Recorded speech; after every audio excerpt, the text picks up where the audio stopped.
1896 Liberty Head nickel, 8.8 million made this year. It's one of the semi-keys of this series. Also one of the more expensive dates. Mid-state coins generally start around 250 and go up from there. It is hard to find a well-struck coin again, just a common theme among the 1890s. A lot of coins have striking issues. This particular example is actually an AU58 that I got for what I felt was a good price. It has not been circulated very much at all. Has a lot of the original luster and look that an uncirculated coin does, just a few extra marks on the cheek, indicating that it's spent a little bit of time in circulation. A nice gold original tone that these V nickels have. The only really issue I have with this coin, and we'll probably get it upgraded at some point, is it's a very flat strike on the corn to the left, which that criteria has been pretty important for me building this series, to have a well struck coin in all respects. I got this coin for $225. It is one of the nicer AU58s that I've ever seen. There just aren't many borderline unks like this that that have good eye appeal. So I think I'd have no problem getting my money out of it if I need to, and I'm kind of content to hang on to it.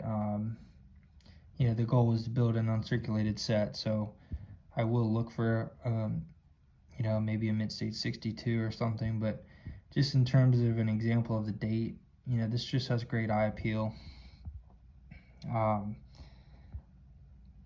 1896, so Grover Cleveland was actually in his second term. William Jennings Bryan, I think if you've read any books on numismatics, that was a popular theme, the free silver movement.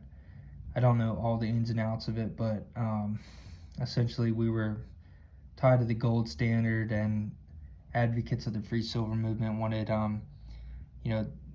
when people brought in gold to be coined, that was they were given the value of it back, and silver was not the same way. So I guess what you had was silver was kind of the value of the actual silver in silver coinage was lower than the face value, so it's kind of a fiat in a sense, and you couldn't just bring silver into the mint to be coined. That would and free silver advocates essentially wanted all the mining of silver and production in some of the western states to be if you brought that in to be coined, that you would get the full value out, and that would have essentially created inflation.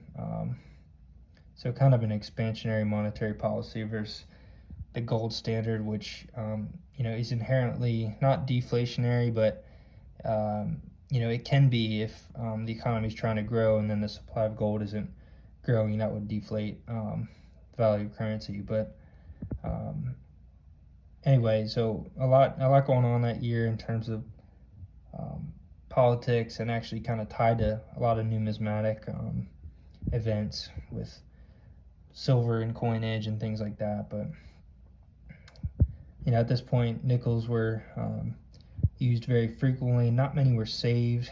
This is kind of a similar, I think of this as a similar date to 1894, although 1894 is a little bit more valuable.